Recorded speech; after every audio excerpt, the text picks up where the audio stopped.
If you don't know who George Soros is, you better get familiar because he's almost single handedly funding the destruction of our nation with the help of idiots like Joe and Kamala, of course.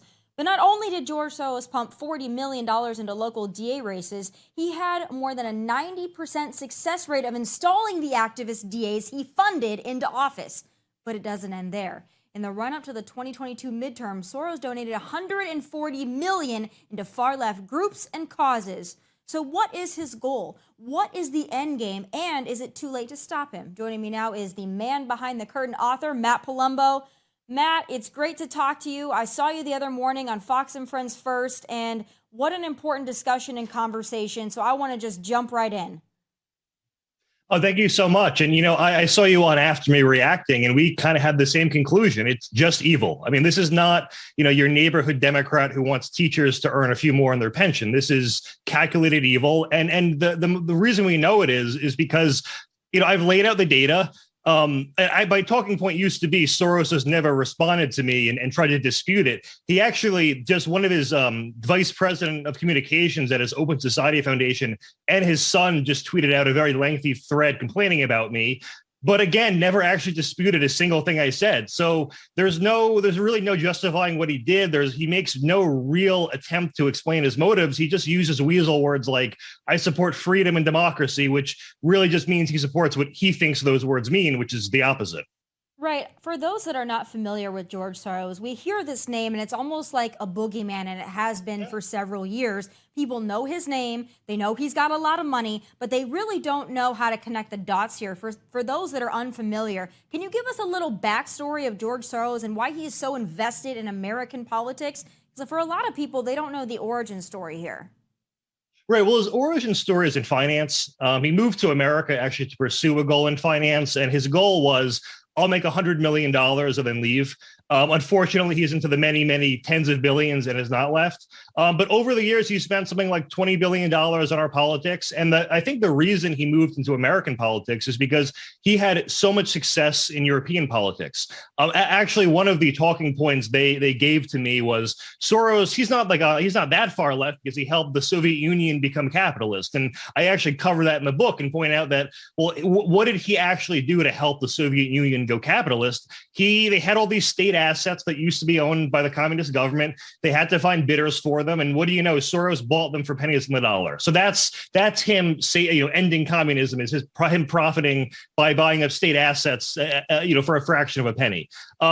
So I think he just had a lot of success there. And, I cover a lot of other European countries in the book. I cover Ukraine, for instance, which, it doesn't tie into Zelensky, but you see there is an enormous amount of corruption there. And you could see how maybe not the best people to trust with $100 billion, despite what, Piers Morgan or Bill Browder will say. But there are one of the points I make or one of the things I document in the book is and it's one of those, you can't make this up kind of things. There are anti-corruption organizations and watchdogs in Ukraine that are founded and funded by George Soros that work with our FBI and CIA. And they are so entrenched there and here that if you look at the charging documents for the first Trump impeachment, one of them is cited 4 times in the documents, after the whistleblower complaint. So he has an enormous amount of influence, and that is influence he set up 30, 40 years ago that came back to help him in recent memory.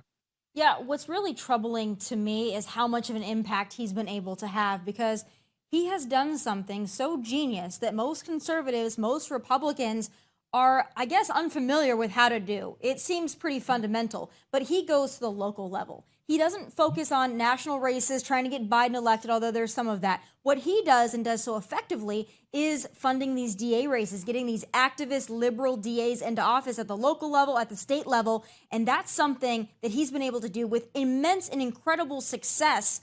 How is something like that combated? We don't have maybe the donor on our side like a George Soros. We have a collective of them, sure.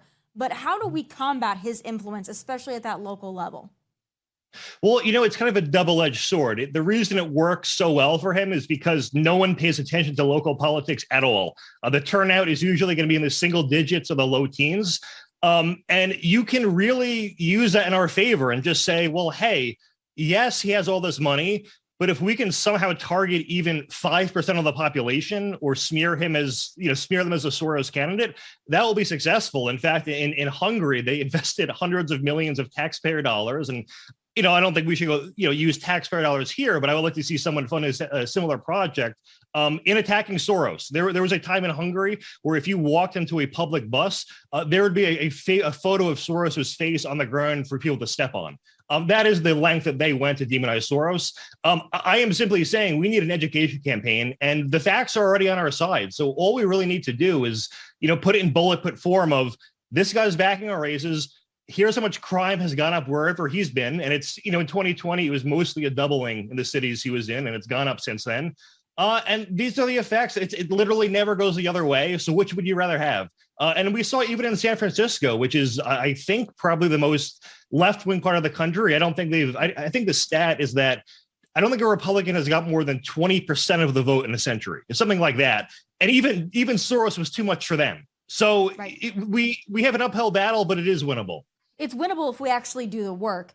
But going Correct. back to this motivation, I believe that he's evil, but it doesn't still make sense to me and to a lot of average Americans who hear the name George Soros and what he's been able to do. It doesn't make sense to us why he would want to get these liberal activist DAs into office and have rampant crime that's going on in our country right now. It doesn't make sense as to why that's so important to him to cause that chaos and that mayhem. And I said it on Fox and Friends after you were on. I said, hey, listen, he wants to create chaos because he's evil and he's got a lot of money. Yeah. But beyond something like that, is there more to it?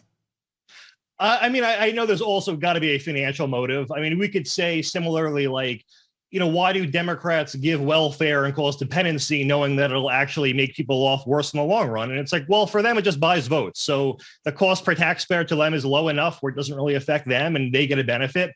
With Soros, the strategy could even be trying to recreate the country in his own image from chaos to sort of break down, the current system. And a lot of what he funds does rob Americans' trust in current institutions. We saw it with the defund the police push in 2020. And actually, if you look at the actual numbers in 2020, compared to Europe, compared to the rest of the world, we had something like 30% fewer cops per person. So the defund the police movement came when we were already at a 30% deficit. It was compounding on top of that. We would actually have to hire a couple 100,000 more cops just to be even with Europe. So everything is just in the opposite side of progress, really. No, it seriously is. And I want to separate some fact from fiction as well, because I know that you literally wrote the book on this. Mm-hmm. There's a lot of discussion as to what George Soros funded, and there's a lot of murmurings of what he's funded. So I want to get to the bottom of some of it. Back in the summer of love 2020, when pallets of bricks were just showing up in these cities for Antifa and BLMers to use to attack officers and their fellow citizens, was that in part funded by George Soros? Because that was the theory largely put out there, and it sounds pretty logical. So I don't have like a direct link and a group I can name, but it would be likely in that. And what he does that is I thought was, I don't know if cute or brilliant, but I think he wanted plausible deniability that he was funding Black Lives Matter. So he donated like $40 million to a web of groups that, it won't be called Black Lives Matter, but it's, the movement for the advancement of Black lives. And you look at all their ideologies and their foundations, and it's basically a clone of Black Lives Matter with a different name.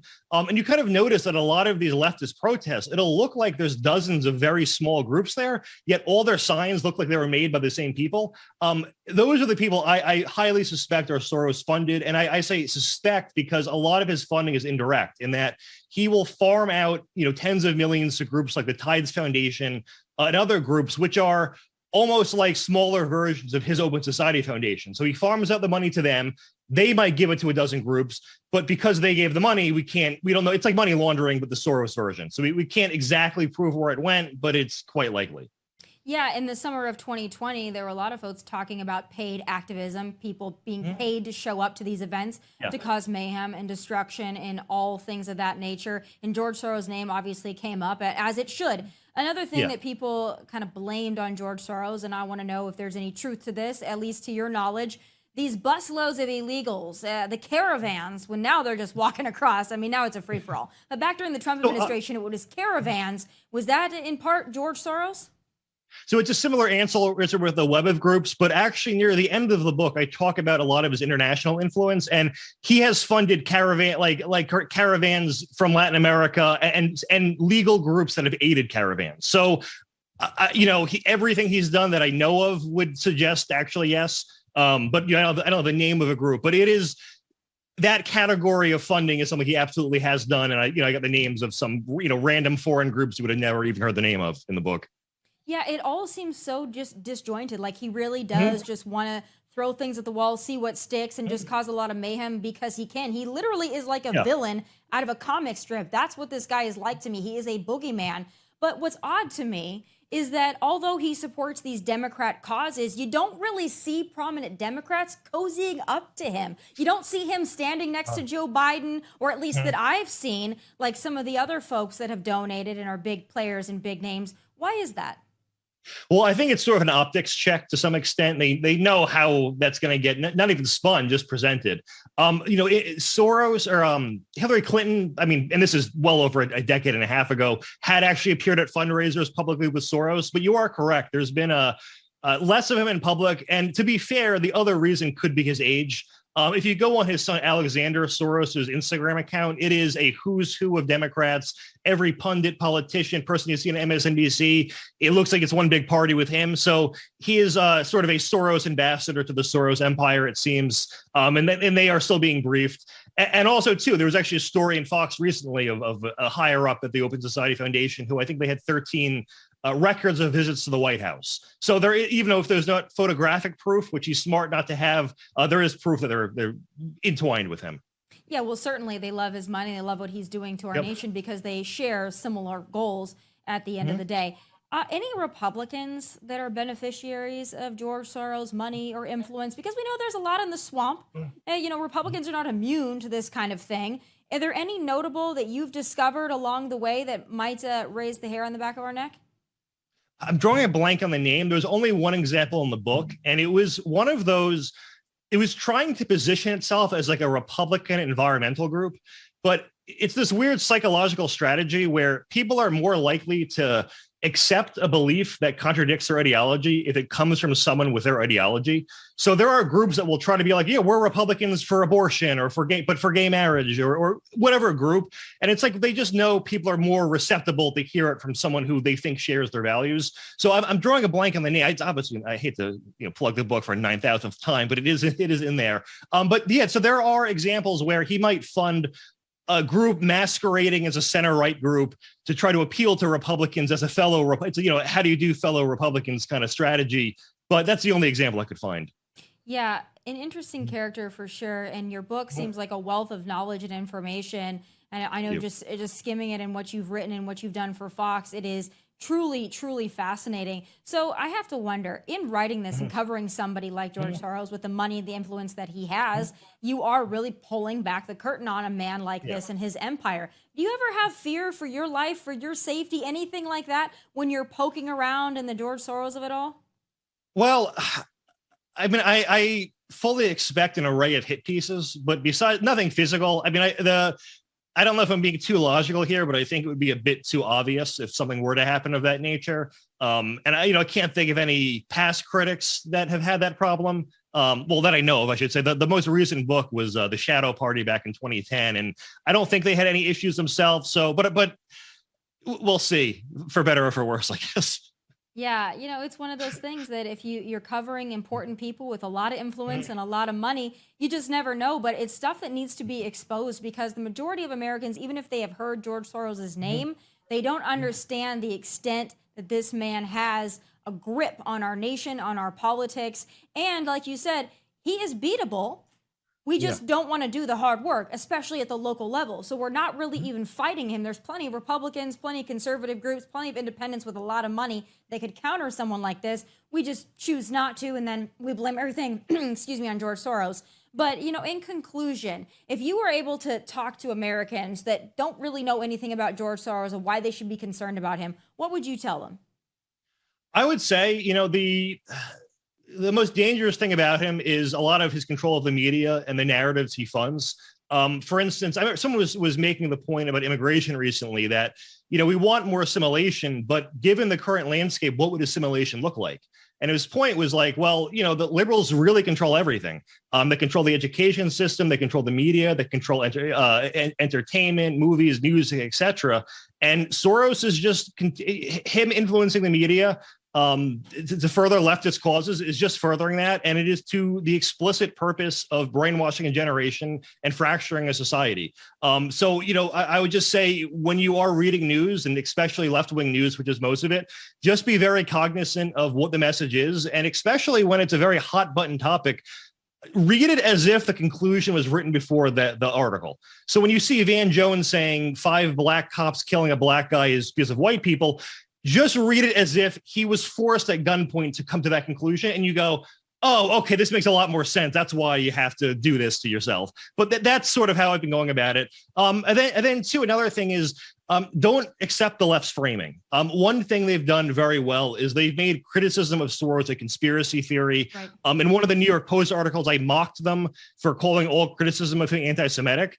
And in their response thread to me, accused me of being anti-Semitic and said it's my fault that people call me that. So it's just, you can't win with these people, but don't accept the phrasing. Don't accept the insults. Just do your own research and know these people only have your worst in mind. I'm glad that you brought that up, because when people do talk about George Soros or they mention the name, automatically it's like you said, voter fraud, or it's like you said, January 6th. All of a sudden you're now a conspiracy theorist. But this is very real money, very real influence.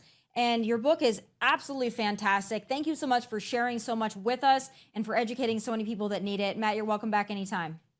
Oh, I'd love to come back. Thank you, Tommy. Thank you.